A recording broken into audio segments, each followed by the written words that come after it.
Okay,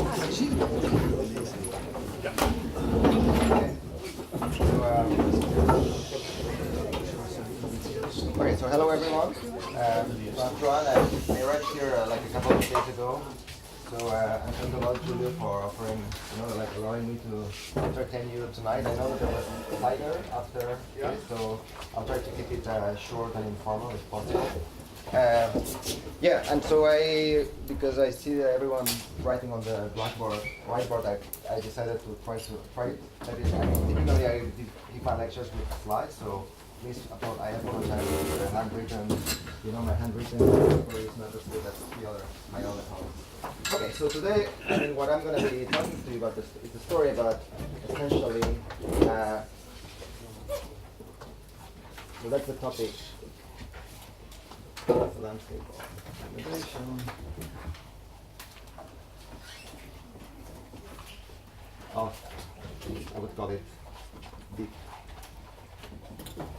neural networks. And before I continue, let me just say that this is a joint work with essentially Luca Venturi, with that grant, and there's also Afonso Bandeira.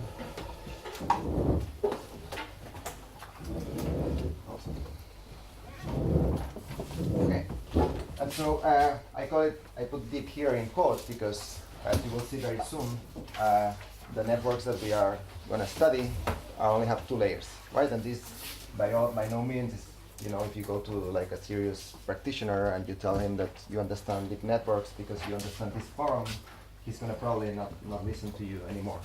So, okay, and so and I will just, try to set up the notation and the goal with some definitions. So, as in many all machine learning problems. So yeah, before I start, so you will see that I will be talking about landscape and about neural networks. And so we had like a very nice lecture today, with Gerard and Jorge and etc., where this notion of landscape in high dimensions appears through different tools. And so you will see here that there's maybe another perspective, like what I will try to do here is to talk about the same notions, but on problems and objects that are maybe different, and with the hope that maybe, I don't know if Gerard is here in the room. Yeah. So maybe try to find like a common ground where where we can leverage a lot of the powerful tools that Gerard and his colleagues have developed to this other setting. So what is a machine learning setting? And it's going to be different from the basically the class system setting. Is that in my case I will just consider a kind of a prediction problem, right? Where you have to think about this as a random variable in n dimensions, and this can be like a variable that you want to estimate in m dimensions, and this follows some, they follow some measure, and so this is the data, and you want to basically predict y from x, and you want to use like a model, right? And so the way you instantiate this is basically you want to be able to solve this problem, right? So x and y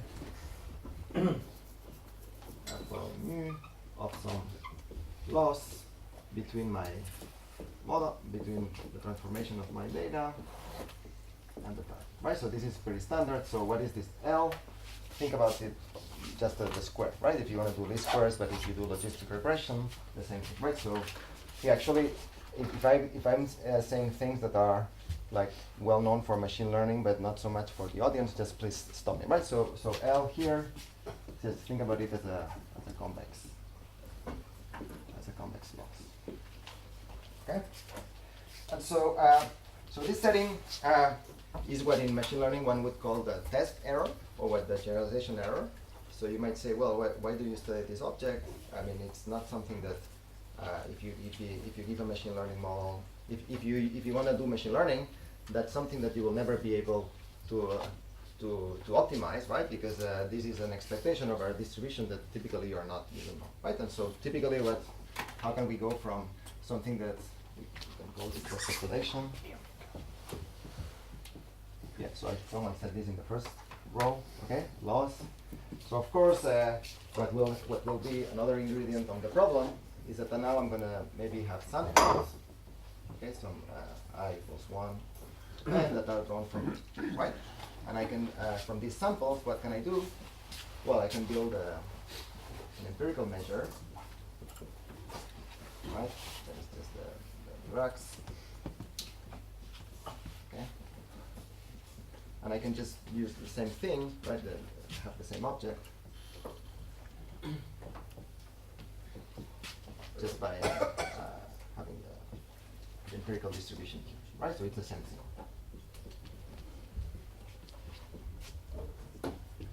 Okay. So in general, we are interested in. So at this point, I haven't told you anything, right? What is this phi? So now I'm gonna, I'm gonna leverage my. I'm gonna tell you basically uncover my game, right? So what is this phi that we're gonna be using? It's gonna be consisting of essentially the simplest neural network you can imagine, right? So it's a network that will first gonna do is basically gonna take the input, multiply it with some input weights, then send them through the activation function. This is going to be piecewise. Sorry. What do I call it? Okay, so this is like a pointwise activation function. I assume to be continuous, but okay.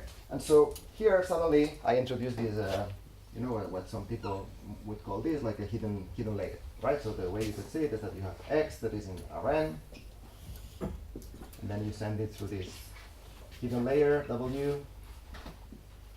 That now this is going to be what we define. So W here, it's weights that are from P to N, and U are weights that go from M to U. Okay? So that the model is pretty standard at this point. So what are the ingredients of this model? So the ingredients of this model are, okay, what do I put here as my activation function? And there's another one that is another quantity that is critic that will be very important for the following. That is, how large do you want to make the model? Right? In the case when you have only one hidden layer, there's only basically one way where you can quantify how much parameters do you have. It's basically, how large is this P? Okay? If you had like 100 layers, like what people do currently, of course, having a big network, the notion of making the network large becomes much more. It's not as clear. But here we are in a setup that is it makes a lot of sense, right? And so, what are the questions that we wanna study? So essentially, is going back to like the Gerard setup, is that what is the complexity of this landscape, right? So if now I look at this, so here, theta, we'll regroup these weights and these weights, right? So this is just to give you some order of magnitude. N here is maybe 1 million, right? They have 1 million pixels in an image. P might be 10 million, and M might be 1,000, right? So now this loss that I'm going to be studying lives in a super high dimensional space. And so one of the questions that I will be studying is what happens with this landscape as I play with my degrees of freedom, right? So what are my degrees of freedom? I can make P smaller or larger, and I can maybe change the activation function. Okay, so this is basically the goal of the game, and I will not be making a lot of difference between this model and this model. Okay, and you will maybe see at the end of the talk that this is in a sense another story. Right? In a sense, like trying to understand the differences between these two objects is a whole field, right? It's like the statistical learning theory, but here we are basically going to be a bit less ambitious and just try to see what is the kind of the complexity of these objects in terms of basically this quantity that we can relate to something that maybe you have heard in the literature that is called the overparameterization, right?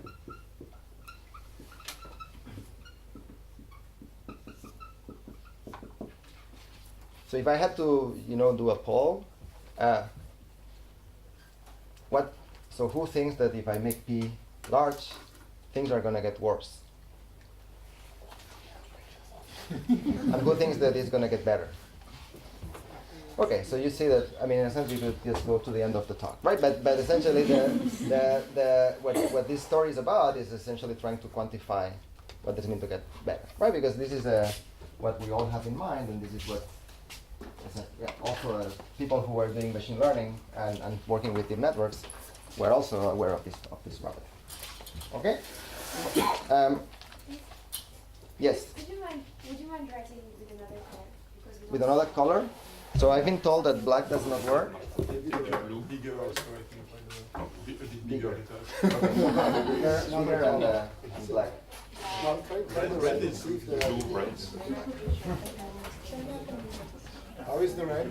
Red is good? It's better. Red is better? Yeah. Okay. Okay.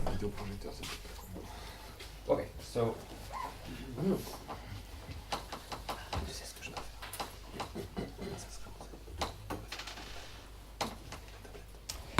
all right.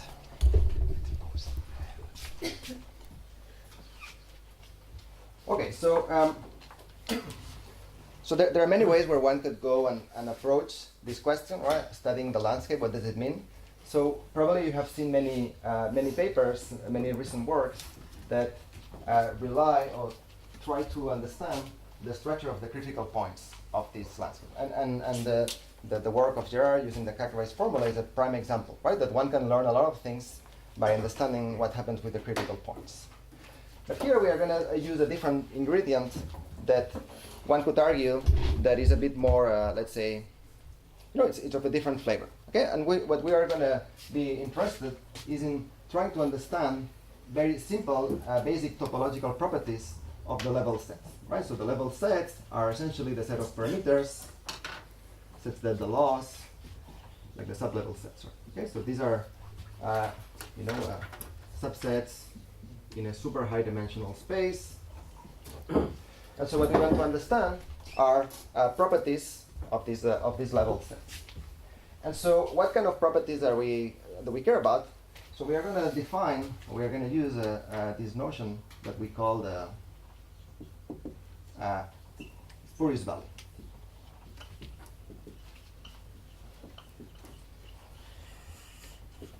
And I'm sure we are not the first ones to use this notion, right? I'm sure maybe I can learn something from the physics audience, and maybe you will see very soon what I mean by that. So basically, is a connected component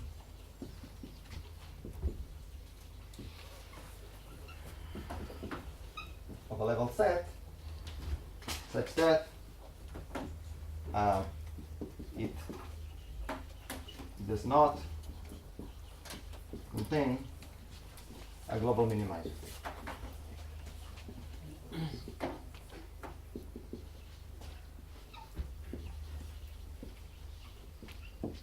Okay, so this is of course, as opposed to a non-spurious value that could be like a connected component of the level set that contains a global minimum. Okay, so if I look at the like the topographic picture, let's say that I have maybe two wells here. These are the level sets that at some point are going to join, right? So if it just happens that these two wells they go at the same energy bottom, right? If I have like a replica symmetrical, if I have copies of the same model that happen to be at the same energy level, so any connected component of the level set, right? So even if I take, for example, this one, right? This is not going to be spurious because if this is a global minimum, I'm good, right? But of course I can create spurious valley by acting on basically the ground the lowest energy state of this well, right? If I look at this from a different angle and they look like that, right? Then this is a connected component of the sublevel set that does not contain the global minimum. Okay? So why do I care about this property?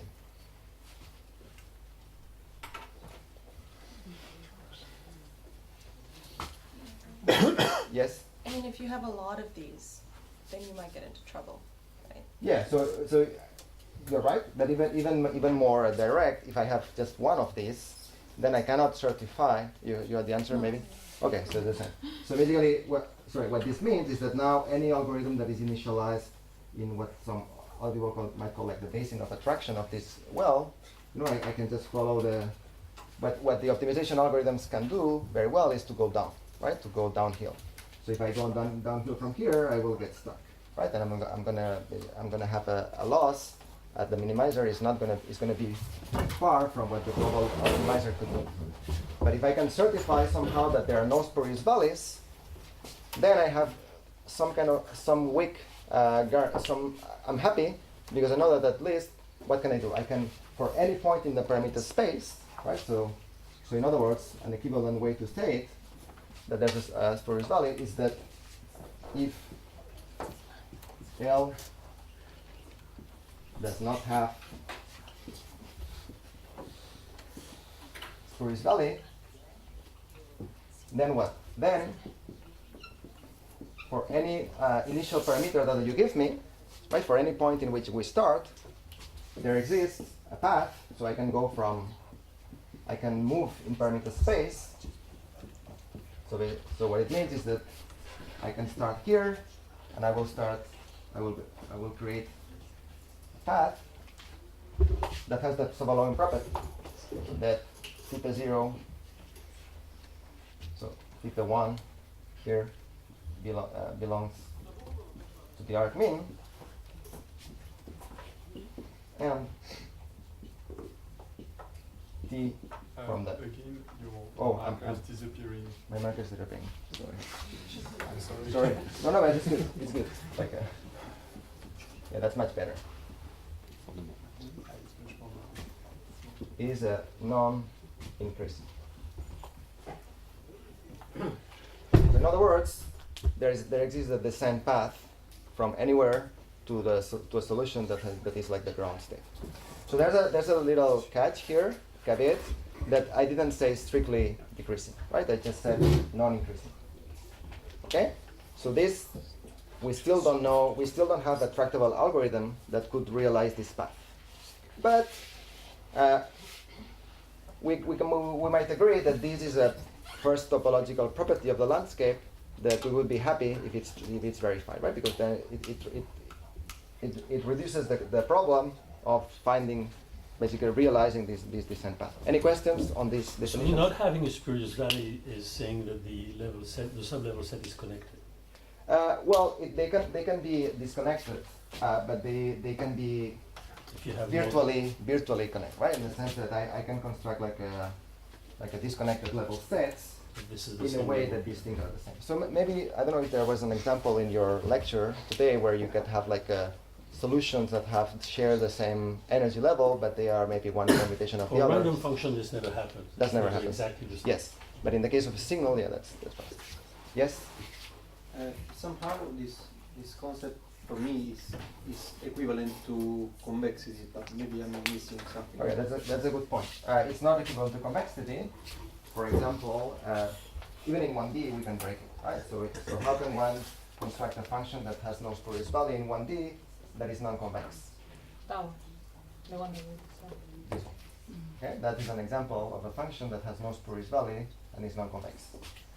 And if you want another one, you could just take something like this one. Okay, let's say no concavity. Okay. But I mean, this is 1D. So imagine in a million dimensions, right? So think about like the Earth. So the Earth is non-convex, but if you let water flow, eventually it goes to the sea. So it is ability to actually construct paths that go down. Okay. Good. So I have to erase again. Okay. So now we are gonna introduce, or like a measure of complexity that we hope to relate. So remember the goal is to say, now the first thing that we are going to try to do is to say, now you are going to give me the activation function. Yes? Is it for any level C? Any what? What's the Any C. role of level at that theorem? What? Here? If L does not have spurious value, and notion spurious value depends on the level you cut C. No, it has to be uniform. It has to be for It has to anything. be for all C. Yes.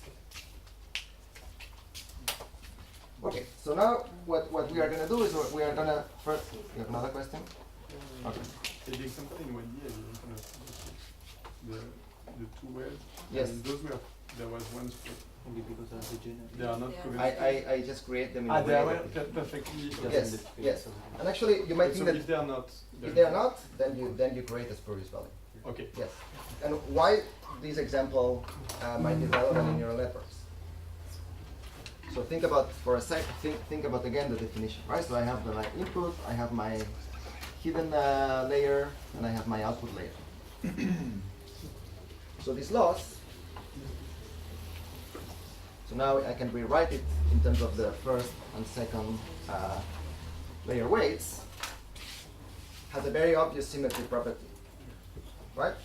I can always, you know that there's no notion of order here, right? So I can construct any kind of permutation of hidden and output layers.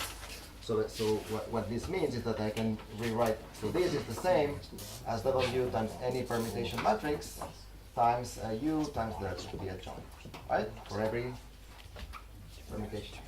So in other words, it's very common to have functions in machine learning that have where the wells are exactly symmetric, right? So that's another thing that motivates this. So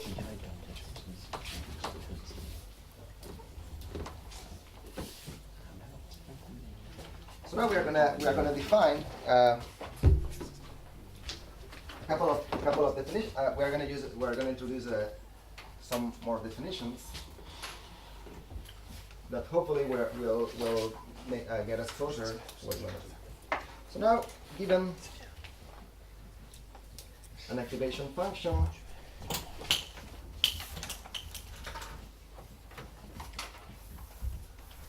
rho and so where I define maybe before going there. So given an activation rho and W in Rn, the way these two things are combined, one way where one can think about them is that they define a function in L2 of the measure defined by the predicate. Right, and so what is this function? It's just the rho of X and W. Okay, so one way where one can think about this model of like a two-layer neural network, is that it's defining a functional space, right? So what I will be able to do is to define or to find a finite set of such functions. Okay, and and here you can see that the role of the first layer and the second layer is going to be very different, right? Because the output of the model using this definition now can be written in a much more, let's say, someone that does approximation theory, even like a functional analysis, would prefer, right? Because now it can be written as a sum from 1 to p of the output weights times these functions. Okay, so now if I see this as an operator, if I see this as a function, I'm defining the models that I can express. They look like this specific set of functions. Okay, and so one of the things that we are gonna define, and I'm gonna skip some kind of technical details, but I will hopefully give you the gist of it, is that we are gonna define. Essentially, what we need to understand is what is the nature or how complex is this functional space, right? The space of all possible functions. So one way you can do that is that for every direction in Rn, I have a function in L2, right? That is integral with respect to the density of the data. So the question is that now if I look at all the possible, so if I look at the space generated, the span generated by these functions, right, as W moves. Okay, so that you can look at this as a linear subspace of L2. So now I can look at this and I look at the dimension. And this, we call it what we call the upper intrinsic dimension. Okay, so the dimension above of this object, right, defined by rho and by u.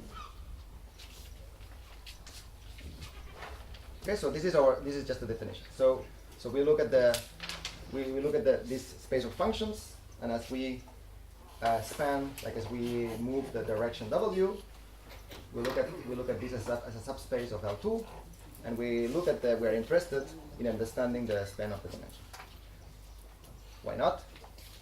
So just an example, right? So just to fix ideas, let's assume that the rho is the identity that passes through everything. What would, yes? Why is it dependent of mu? Yeah, because mu basically these functions are living L2, and you will see later that in general, if you think about the data distribution as being something nice, like let's say maybe something that has a density with respect to Lebesgue, then you can think about this as just L2 of R.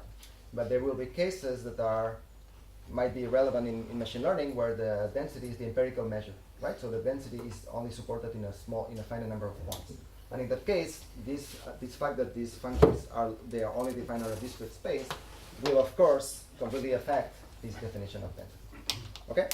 So for example, if this activation is the pass-through, is the identity, we know that already these functions are essentially linear functions on W, right? So the span, so how many functions can I generate in that case?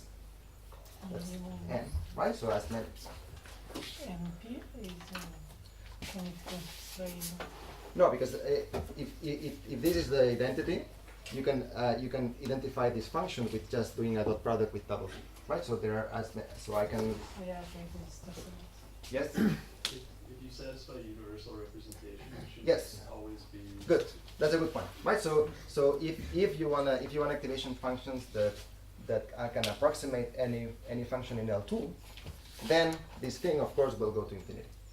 Okay? But shouldn't it just always be like wouldn't you always want that, or is it? Not necessarily. I mean, there will be some settings in which, for example, if you wanna, I mean, in deep learning, that's something that we might want to do, and that's something that we do. But there are some other problems, for example, matrix factorization or phase retrieval, in which these activation functions are by construction structurally defined to be something different. But we will see that other than this rho being polynomials, this is always going to be infinite dimension. Okay? Okay, and so, but there's another notion of dimension that is, because if I define an upper dimension here, you can imagine that there's an equivalent of lower dimension.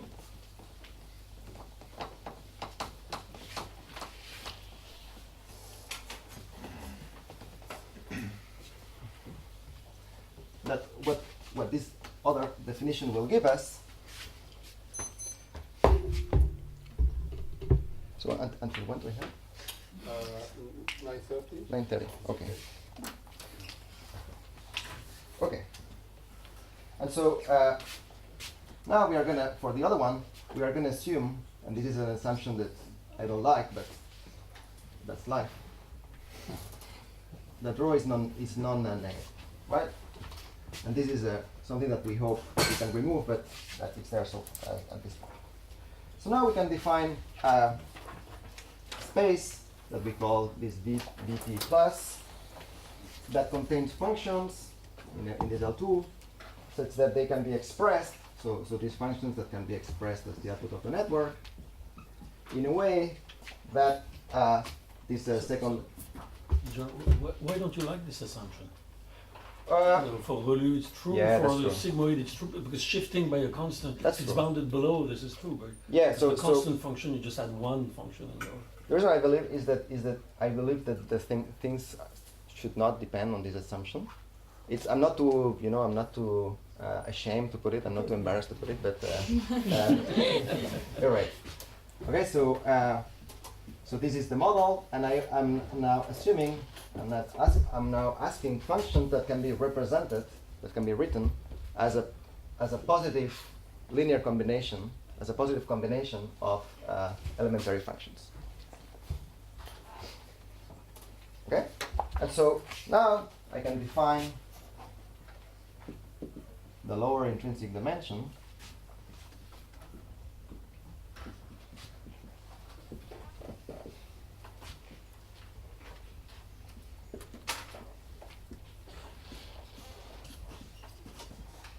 to be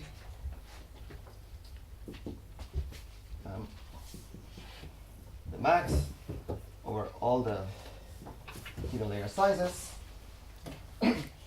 such that I can essentially separate. Okay, so that I can find a function g that uses p units, and I use a function f that uses p minus 1 units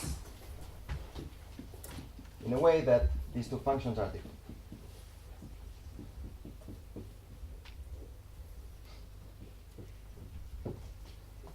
All right.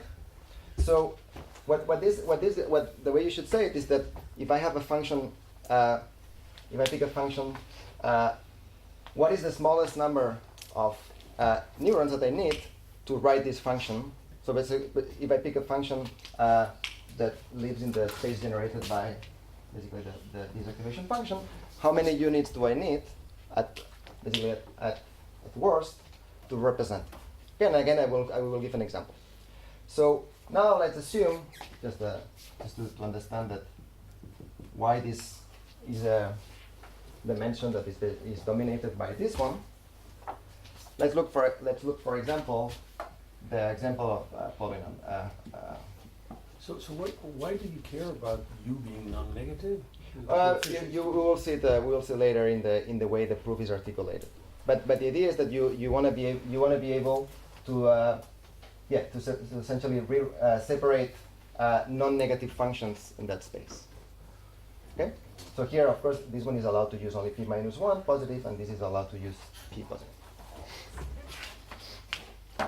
So in the case where we use where you define the desactivation function, it turns out that this notion, the lower intrinsic dimension, becomes something that is known as the symmetric rank of a tensor. Okay, so I'm not gonna spend a lot of time discussing it here, but what this is the symmetric rank that is defined as for one n. There is the max of the symmetric rank of tensors that are positive semi-definite, tensors of order 2k that are positive semi-definite. Okay, so in particular, so this is not a big deal, but when k equals 1, what you get is that this notion. So the question is, what is the rank?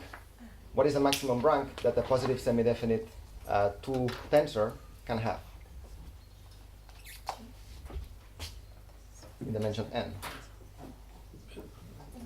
How does that depend on mu? Oh, here, yeah. So here, mu is essential. So here, if I define the tensors in Rn, mu is, so I basically take any uniform. So I take the maximum over measures that are continuous with respect to Lebesgue of the thing that depend on mu. That's fine. Yes. What is P? P is the size of the hidden layer. Okay. So here, just to make sure that we understand, right? So in this, in the example of polynomials is illustrated. It can help us to understand why there's this gap, right? So in the case of if I take the square activation, we see that the kind of this lower dimension of the network is n.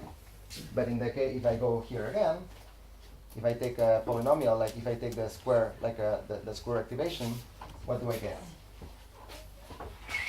Okay, so if I look at these functions. How many of these functions? So what is the dimension of the linear subspace spanned by these functions when I use quadratic activations? So I don't want to. I will spare you the details, but it's easy to show that in that case that's like n squared.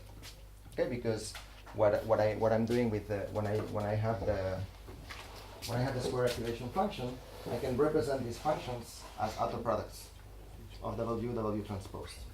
So as I move on in Rn, these functions span space of dimension n squared. Anyway, so these are our two definitions, and we know that in general this one is smaller than this one, and so now I will just give you the result as might be anticipated.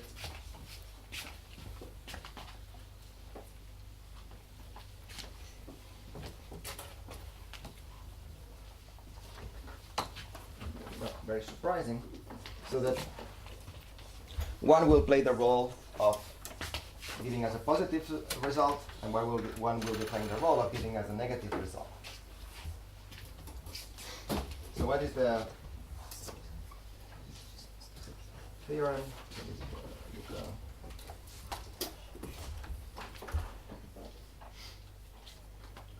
So if P is larger or equal than the upper dimension, and of course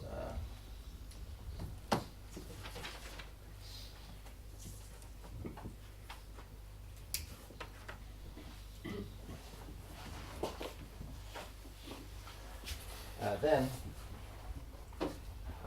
L has no spurious bound.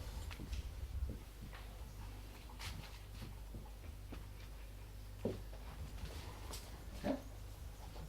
And so again, this is an example that as soon as we are in the regime where we want our activation functions to satisfy the universal approximation theorem, does not apply, right? So these only applies for activation functions that have finite intrinsic dimension. But there's one particular example. There's another regime where they apply, and this is again something that justifies why this notion of dimension depends on both the activation and the data distribution.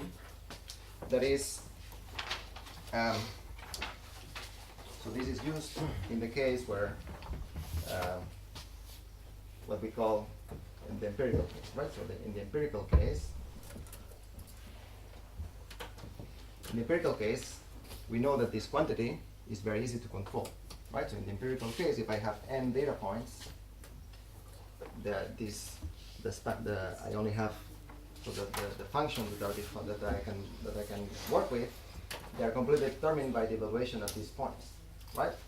So in the empirical case, I know that the dimension of this on mu n is smaller than n. Okay, if rho is continuous.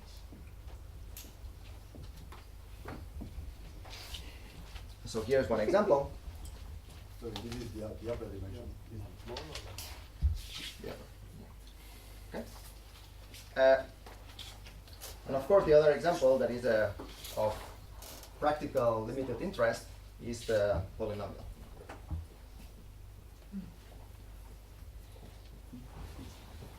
Because in the polynomial case, what we know is that this is for mu is actually I don't write the formula, but this is O to the n to the 2k. So this is a rho of z to the k. This is like O to the. Okay, and so what is the idea behind this result? So the idea behind this result is actually very simple, to the extent that it's not a surprise that it only applies on this very restricted set of assumptions. So the idea, so if you want to show that, what do we need to do? Essentially, we need to produce, for any initialization, we need to produce a path that optimizes the loss, that goes continuously and non-increasingly to the bottom of the ground state.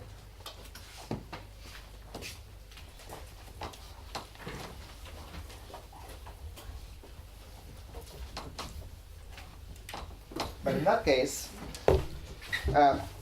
what it turns out is that it's embarrassingly easy to construct these paths. And why is that?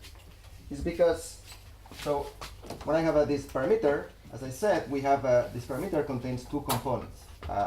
The inner, so the first layer and the second layer. So when I construct a path, when I move in parameter space, I can do two things. Well, I can do many things, but in particular, I can do two things, right? I can move here, or I can move here, or I can move in both. So it turns out that when we have when we are in this regime, what happens? So what is this assumption giving us? But what we have in that case is that we have the luxury to consider first, and this is not very hard. We can make it in. We can by doing something very easy. We can end up in a situation where these functions span any other function, right? Because we are assuming that we have p degrees of p elements to choose from, and the space that these things generate has a dimension that is controlled by p. So in other words, I can linearize the problem. Okay, so I can now. So I'm sparing you some of the details, but the idea is that these representations of this network can be written in what we call this linearized form. Okay, so some kind of features. Okay, so the idea is that I can arrange myself in a way that these linearized features, they are full rank. So once they are full rank, what does it mean? It means that I can express any function in the space just by optimizing the second layer weights, right? Because I can just write everything as a, basically it means that these functions are able to span the whole space, so in particular they are a basis. Okay, so what it means is that it's sufficient to have a path that moves the second layer weights. But then this is a very trivial problem. Why is that? Yes? It ends up just looking like least squares, right? It's convex. It's a least squares problem. Okay? And so here I want to maybe use this thing to again go back to geometry. Okay? So what is one way where one could interpret this result? This idea that now for every family of first layer weights, so I can look at these weights as different directions in the sphere, right? So this is W1, W2, etc. So I can assimilate my weights as a measure in the sphere. And this measure in the sphere looks like that, right? So it's basically, a bunch of functions that look like that, right? So when I construct like a dynamics to learn, there are two things I can do with this measure. As I said, I can either change these weights or change these things. So the way I look at this problem is that if I only move the second layer weights, it's just if I'm just changing the mixture coefficients of a mixture model, right? And this is a completely, so when you move things around, so if I look at as a measure that is discrete, right, like this one, so it's fundamentally different to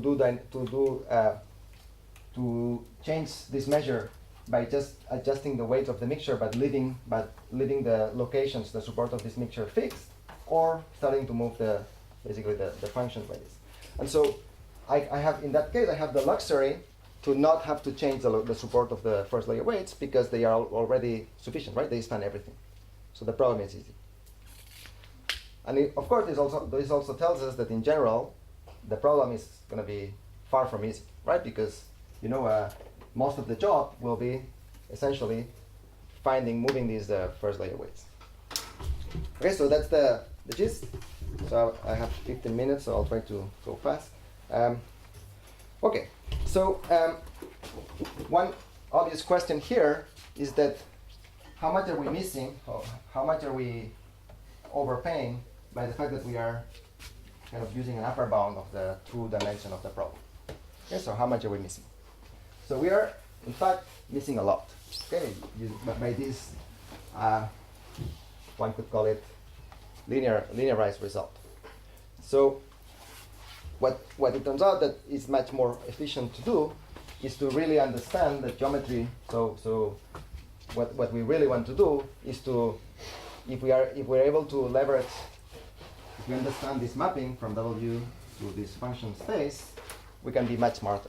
Okay, and this in general is very hard, right? Because this activation function can be, this function can be anything, right? It's in its definition, you have this completely arbitrary activation function that you don't understand. So in the case where if rho of z is the square already what we showed, what I told you, is that there's this gap, there's this mismatch between the upper and the lower dimension, right? In one case it's quadratic, and in the other case it's n. So in this case, what we are able to show is in fact that the quantity that really matters is not the upper dimension, but is the lower dimension. Okay, so in the sense that if p is larger, not just that n squared times before, but actually we have a factor 2 here, then has no sporism. That's sporism. So who is little n here? N is the dimension of the vector of the data. You don't have the lower dimension happening here. Yeah. So the lower dimension is actually here, and you will see later. We will see later that now we are getting closer, right? So what is coming in a few minutes will be the negative, the opposite result, right? Is that if p is larger than a certain notion of intrinsic dimension, then things go well, essentially independently of the data. So I don't even have to look at the data, and I can just yes. So will you finish the question? Okay. Yes. So I'm wondering if this kind of bounds where you basically say something like you can only use the readouts to optimize to fit my function, or any other similar approach can in general be regularizable. I mean, where you can learn something and be able to generalize anything with it. Because you're saying that you can learn anything. Well, So you have no here, regularities, this is so not a statement about generalization. It is a statement about the ability to find like good solutions that have a small error, like a small training error. Okay, Yes. but yes. No, so from the perspective of actually solutions that generalize well, there's another layer of math and like insights that come from when you use, for example, stochastic gradient descent over the full parameter space, not just the output. You are indirectly regularizing the solution, right? Maybe you are looking for solutions that have, I don't know, the maximum margins, and this amounts to basically minimizing the norm of the weight space in some form of like a weight space. Okay, so here we are talking about a statement that is much more general, that only concerns the ability to basically go down in the landscape. Okay, but for example, for this result, where we are going below the upper dimension, we need to move the two layers at the same time, right? So this is so in this result, you see that if you only move the readout, you are not going to be able to solve, to optimize this landscape in that region. Okay, so in a sense, you need to be far over parameterized to be able to, just by readouts, optimizing things. This is better. This is better. Yeah, this is better. Better. Yeah. Okay. So So now for the bad news. I mean, I wouldn't call it a bad news, but so what is the converse of this result? And I'm going to erase the.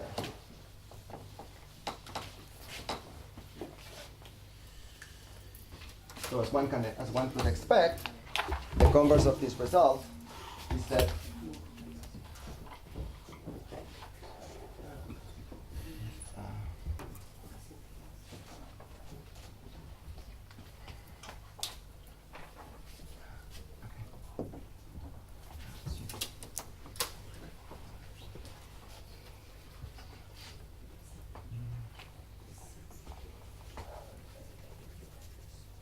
and so here what we have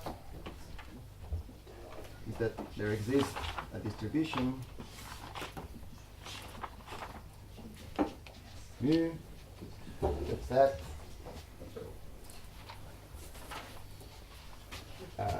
these functions are integrable with respect to mu, and such that if p now is smaller than the lower dimension,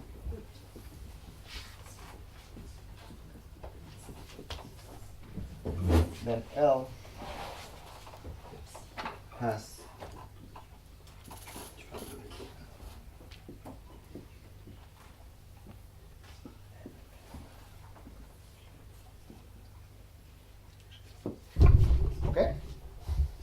So the converse result is that, you know, if my hidden layer is smaller than the lower intrinsic dimension,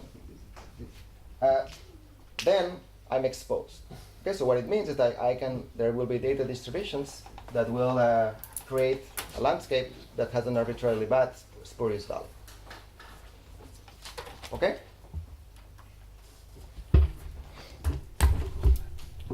So here it's just, there exists a bad distribution. Exactly. So this is as you are pointing out, this is like a worst case style result, right? It's a worst case style result. Okay, and so so actually the idea behind this construction. I don't know where I put it.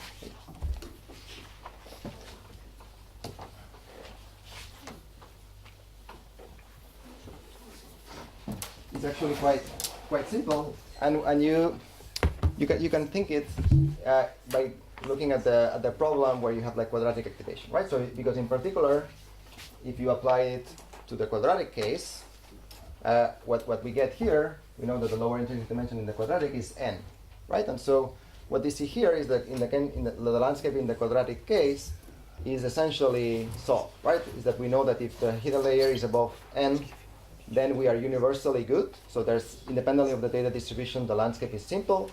And if the lower if the hidden number of units is strictly smaller than n, then we are exposed. And the way we construct these examples is actually kind of instructive. And I will just spend 2 minutes describing it, because it, in a sense, is a bit related to what some of the things that Gerard described. Like, of course, much more simple. So the idea is that I will look. So when we have the quadratic activation function, as you know, if I look at the hidden layer, like the what happens in the hidden layer. So if you are familiar with the work of Thomas Stromer and Candes on phase recovery, you see that is the case where you can represent this object with a linearized form, right? So there's a way where we can write this in a linearized form. And this is we can write this as a dot product between, so if I look at in the simpler case, just one neuron, this is the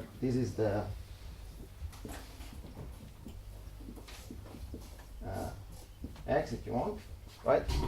And then this becomes a dot product between W transpose and X transpose. Okay? So when you look now at linear combinations of these things, what we are working with is essentially the space of symmetric matrices, right? The space of symmetric matrices. Okay? Depending on the sign of the output layer, we are working with things that are positive definite, things that are negative definite, or things that are neither positive nor negative definite. And the idea of constructing these kind of counterexamples is exploiting the specific geometry of the space of positive semi-definite matrices. Okay, so the idea is that I can plant a solution.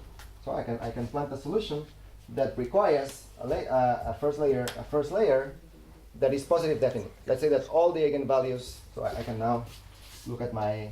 So if I have my W1, WP, the equivalent representation of this and U1, UP, the equivalent representation is just the sum of UI of WI transpose. Okay, so this is a symmetric matrix. Depending on how many of these guys are positive or negative, this will have some eigenvalues that are positive, some eigenvalues that are negative.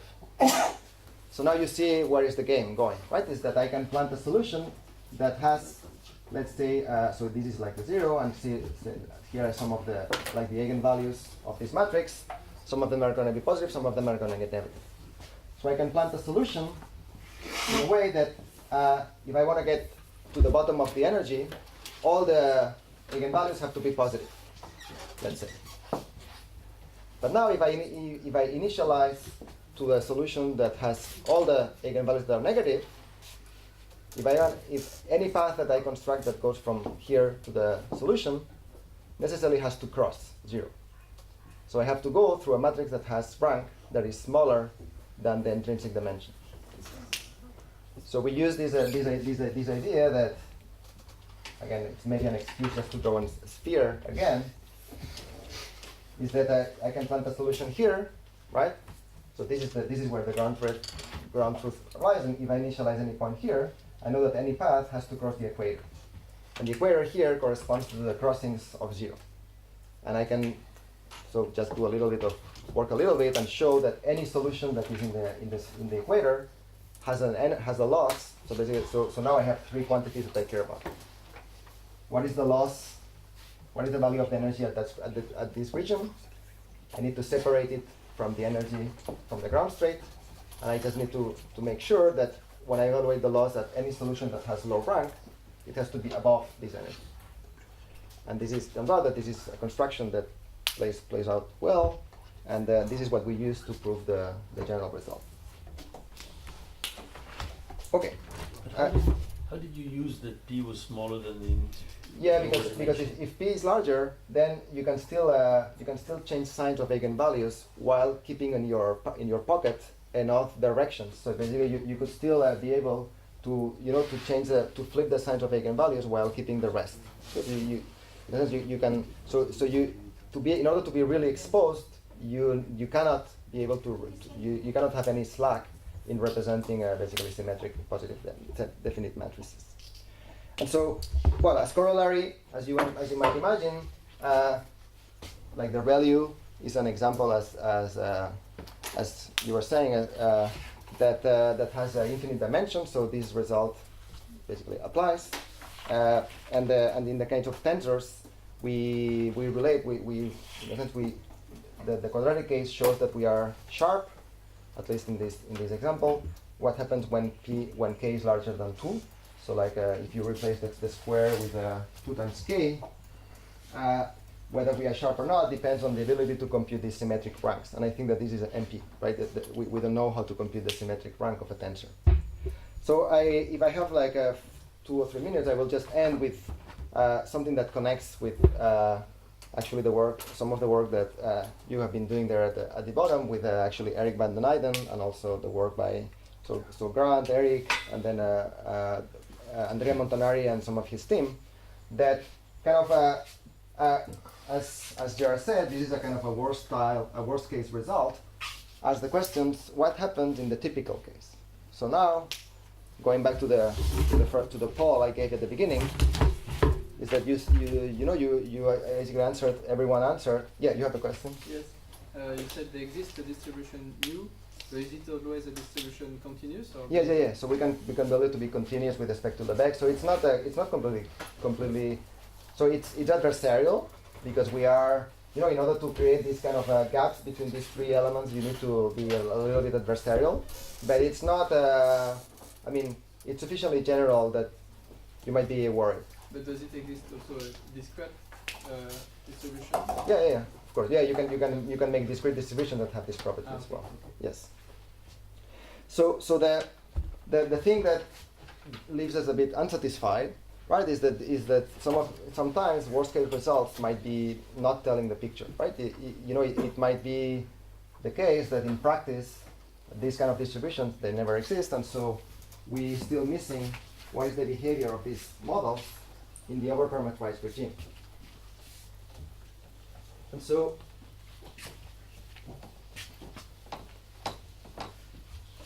this will be just the end, is that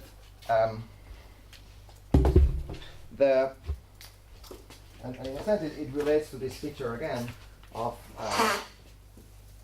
so the object that is behind the thing that really controls the landscape in our case is this you can call it like a kernel that controls everything, right? So that this kernel is defined as expectation over mu of x and w and rho of x and w prime. Okay, so this is a symmetric plus a PSD. And it turns out that this generates a functional space that is very nice, right? Because so if you are familiar with RKHS, so that the reproducing. So people in machine learning are always a bit. So they had seen this like a few years ago, and they kind of forgotten because it was not working. I don't know if in physics you had the same phenomena, but well, anyway. So so the reproducing kernel Hilbert space is the functional space that is generated by evaluation. So once I have this, I can generate functions that map to using the kernel to evaluate. And it turns out that this, the space spanned by these functions is a Hilbert space, and the dot product is exactly what you would expect, right? And so the idea is that one can think about this kernel as an infinite dimensional matrix, if you want, right? And so because it's symmetric and PSD, it has a spectral decomposition that one can use to think about the problem. Okay, so one can think about this as the proper way to do it is through this integral operator, but you can think about this problem as being the complexity of this problem is determined by basically how fast these eigenvalues decay. And the examples that I said about the intrinsic dimension are kind of the toy examples where this decay is kind of artificially truncated, right? So it goes to zero at some finite level.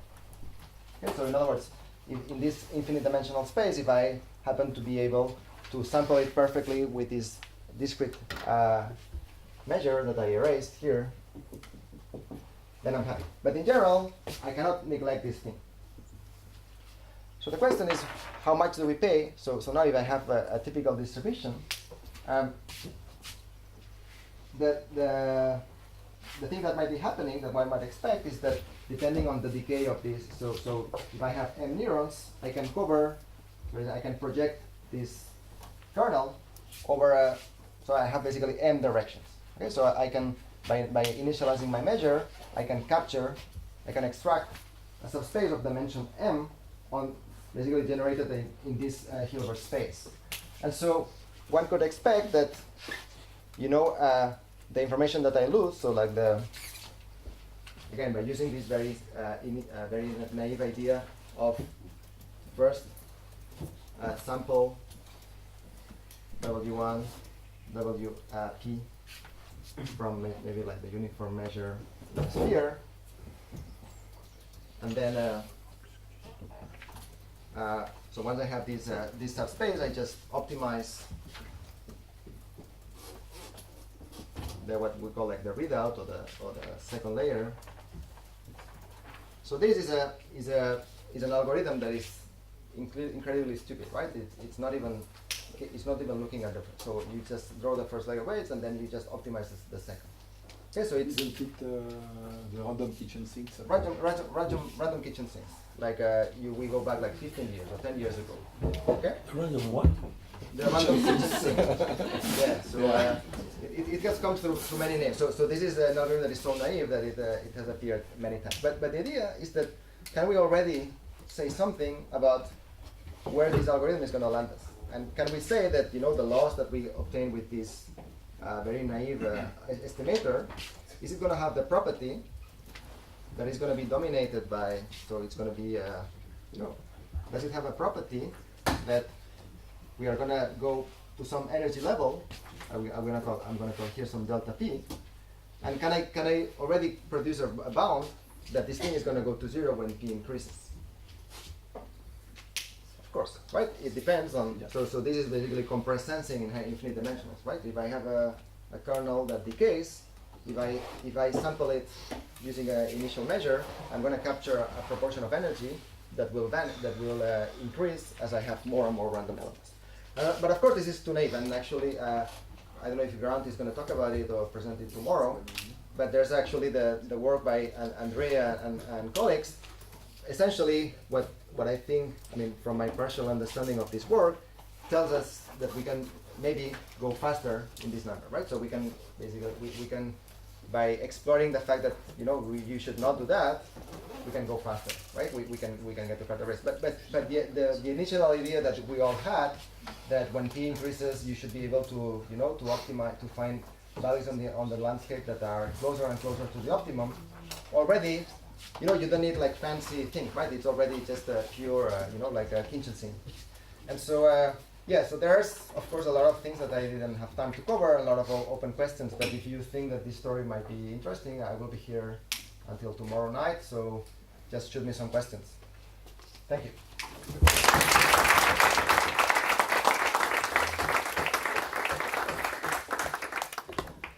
Questions? Additional questions before the cider? You mentioned the cider.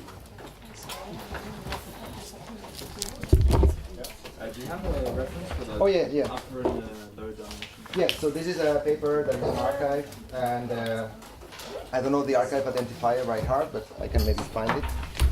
So if you look for the title, Just give the name of the authors, it's much faster. yeah, actually you can. I open.